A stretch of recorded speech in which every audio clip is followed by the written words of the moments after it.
నిజంగా మనకి నీళ్లు కలుషితం కాకుండా ఉండుంటే ఎన్నిటికి ఉపయోగించేవాళ్ళో మీకు తెలియదు.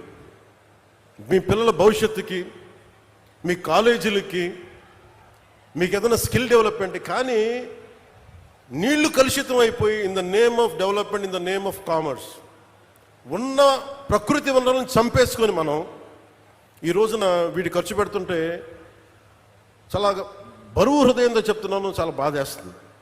నా కోసం కాదు, మనందరి కోసం.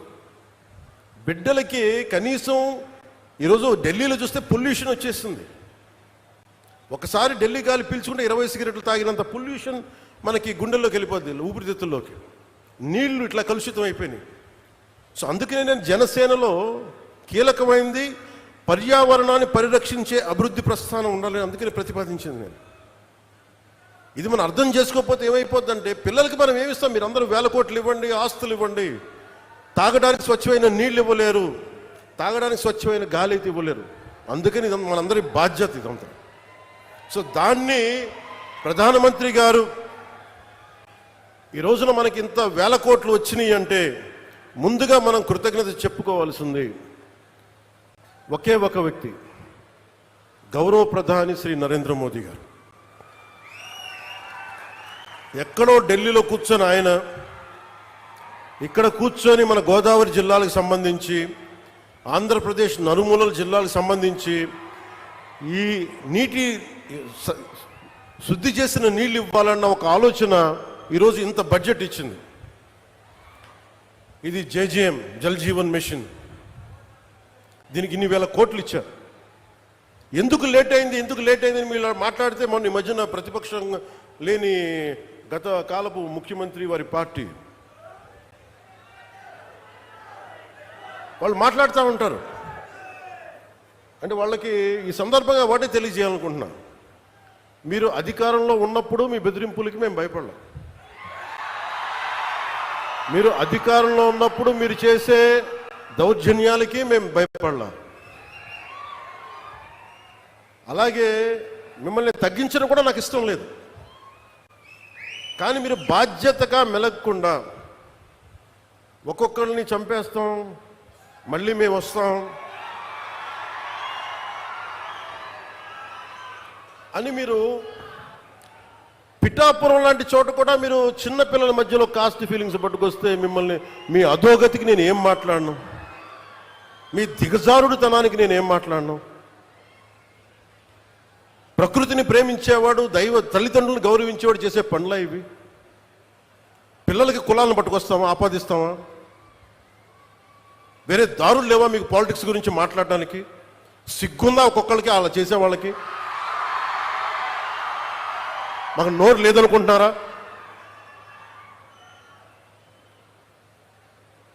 కూర్చొని మీరు కాంట్రాక్ట్లు వేస్తే కాంట్రాక్ట్లు వేసిన వాళ్ళందరినీ మేము బెదిరించేస్తాం, జైల్లో పెడతామంటే ఏమనుకుంటున్నారా మీరంతా?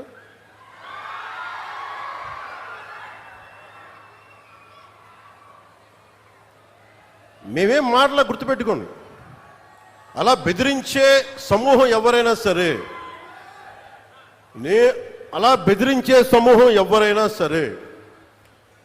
మిగతా వారి గురించి నాకు తెలియదు. పవన్ కళ్యాణ్కి అధికారం ఉన్నా అధికారం లేకపోయినా పవన్ కళ్యాణ్ ఎప్పుడు పవన్ కళ్యాణ్ లాగే ఉంటాడు, భయపడ్డాం. చాలా ఇంట్లోంచి బయటకు వచ్చేటప్పుడు తిరిగి వెళ్తాం లేదు అని డిసైడ్ అయ్యే వస్తాం.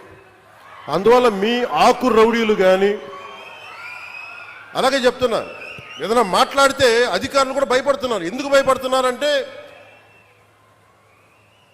చెవుల్లో చెప్తారు, అదే సార్ వాళ్ళ వెనక చాలామంది రౌడీలు ఉంటారండి, కిరాయి హంతకులు ఉంటారంటే. మీకు కరెక్ట్గా యోగి ఆదిత్యనాథ్ లాంటి ట్రీట్మెంట్ కనుక ఒక్కొక్కడికి ఇస్తే,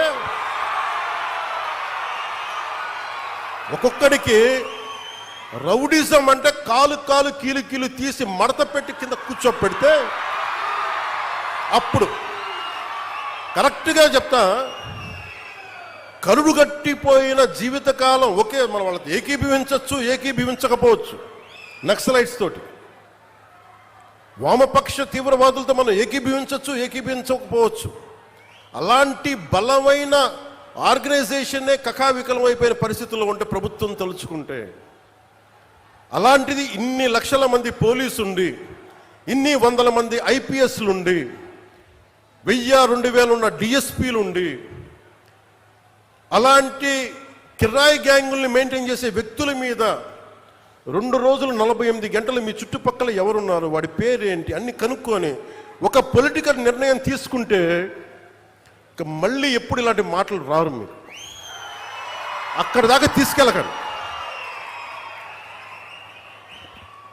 మీరు ఇదే చెప్తున్నాను ఇంకొకసారి, సామాజిక మాధ్యమాల్లో కానీ విదేశాల్లో కూర్చొని వాగే వాళ్ళతో సహా ఇక్కడ కూర్చొని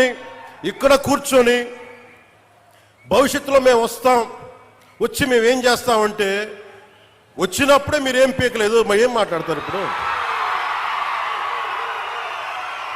వచ్చినప్పుడే మీరు ఏం పీకలా అంటే ఏమనుకుంటారు? మీరు కూర్చోబెట్టి మీరు బెదిరింపులు చేస్తే భయపడతాం అనుకుంటున్నారా? దానికి మేము ఒక్కడు చిన్నప్పటి నుంచి కూర్చొని అమరజీవిని గుండెల్లో పెట్టుకున్నాడంటే వాడికి ఎంత పిచ్చి ఉంటుంది? ఏ మ్యాడ్నెస్ ఉంటే ఇలా వస్తాం మేము? ఏ అండదండ లేకుండా పార్టీ పెట్టి ఇక్కడ దాకా వచ్చాము. ఎంత కమిట్మెంట్ ఉండాలి నీకు సమాజం మీద, దేశం మీద, రాష్ట్రం మీద, ప్రజల మీద? పద్ధతులు మార్చుకోండి. ఒక మాట అనాలంటే అలాంటి తప్పేం లేదు. డెమోక్రసీ ఇది, ప్రజాస్వామ్యం. ఖచ్చితంగా అనండి. అనటానికి కొన్ని గీతలు ఉంటాయి. గీతలను దాటి మాట్లాడితే మీ చేతికి మళ్ళీ ముద్రలు వేయడానికి ఏముంది? అలా మాట్లాడే వాళ్ళు చెప్తున్నాను ఇప్పుడే. మీ చేతి మీద గీతలు తీసేస్తాం, అంత అరగదీస్తాం, గుర్తుపెట్టుకోండి. ఏమన్నా కలెక్టర్స్ ఎస్పీల మీటింగ్లో కూడా నేను ముఖ్యమంత్రి గారి సమక్షంలో తెలియజేశాను. ఈ రాష్ట్రంలో రౌడీజం, బెదిరింపులు, మన ఉత్తరాంధ్రలో కూర్చోబెట్టి కొంతమంది బెదిరించి ఒకటే చెప్పాను, రౌడీజం చేసే వాళ్ళని బెదిరించి వాళ్ళని పంపించి కదా మనం వచ్చింది. మనం అలాంటివి చేస్తే మనకి వాళ్ళకి ఏంటి తేడా?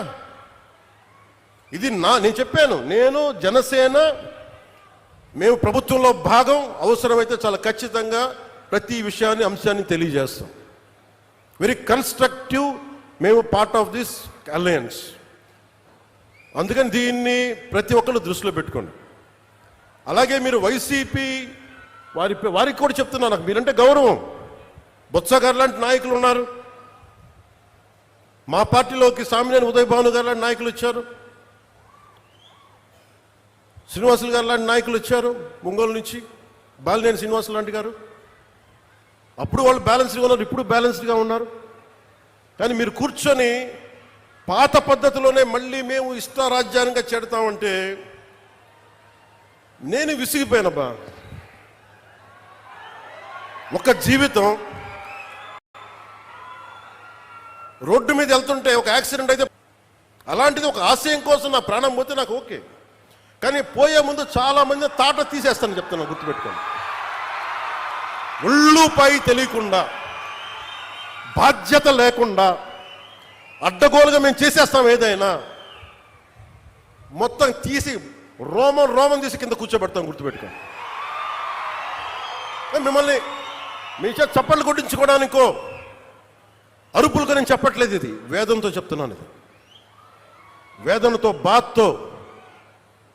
ఒక్కళ్ళు మాట్లాడలా, మనకి రాష్ట్ర విభజనప్పుడు ఒక్క ఎంపీ కూడా మాట్లాడలా.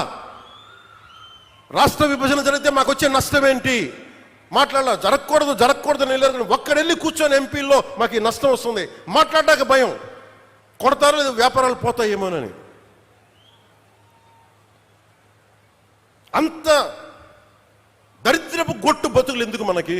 ధైర్యం లేని సమాజం ఎందుకు? ధైర్యం లేని నాయకులు ఎందుకు? సిగ్గుండాలి కదా మనకి. అరే ఒకడు కూర్చోబెట్టి 56 రోజులు మొత్తం కడుపు కాలి ఏడుస్తాం. అతనికి కడుపు మంటకి భరించలేక బంకబట్టి గుడ్డ కట్టుకొని, బట్ట కట్టుకొని, కానీ కడుపు నిండా పెట్టుకొని ఏడిస్తే అతని ప్రాణత్యాగం మీదకు వచ్చింది. అలాంటి రాష్ట్రానికి అన్యాయం జరుగుతుంది, ఒక్కడు మాట్లాడేంటి? నాయకులు చేసిన తప్పులకి ప్రజలను ఎలా శిక్షిస్తారు? ఆ కోపం ఎవరికి ఉండద్దా? మనలో మనం కొట్టేసుకుందామా కులాల కింద? అమరజీవి జలధార వస్తే ఒక కులానికి వస్తాయి ఆ నీళ్లు. ఈ వేదిక పైన అంతా ఒక కులమా? పనిచేసే వాళ్ళంతా ఒక కులమా? ఏం మాట్లాడతారు ఒక్కొక్కళ్ళు? కులాల సమూహంతో కూర్చోబెట్టి కొట్టుకుంటాం కానీ సమిష్టిగా ఇది ఆంధ్రప్రదేశ్, ఇది భారతం, ఇది భారతదేశం అని లేదే ఎవరికి. నాయకులు కూడా కావాలని అదే కోరుకుంటా ఉన్నా. నేను ట్రాన్స్పరెంట్గానే పట్టుకొచ్చాను. 10,000 మందికి ఏకదాటిని ఇచ్చానంటే నా కులపొలను ఇచ్చానా? నేను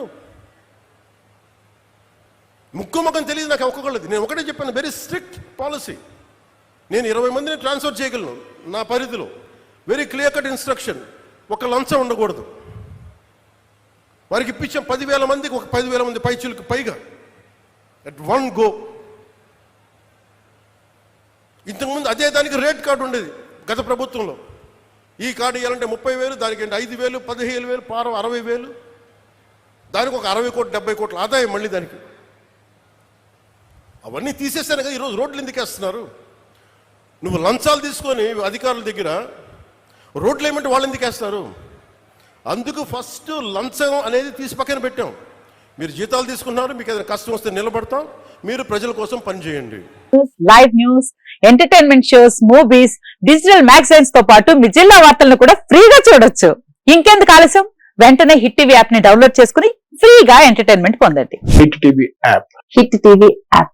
please download hit TV app. Hit TV app ని ఫ్రీగా డౌన్లోడ్ చేసుకుని ఎంజాయ్ చేయండి. మీకు నచ్చిన ఎంటర్టైన్మెంట్ కోసం హిట్ టీవీ యాప్ ని ఫ్రీగా డౌన్లోడ్ చేసుకుని ఎంజాయ్ చేయండి. హిట్ టీవీ యాప్ ని డౌన్లోడ్ చేసుకుని ఆస్వాదించండి, ఆశీర్వదించండి. ఇంతమంది సెలబ్రిటీలు హిట్ టీవీ యాప్ ని డౌన్లోడ్ చేసుకోండి అని చెప్తున్నారంటే ఎంత మంచి యాప్ ఆలోచించండి.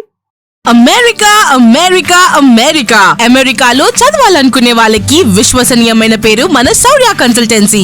UK లో 1 year masters, UK లో 1 year masters, 2 years work permit up to 5 years visa. Contact Saurya Consultancy.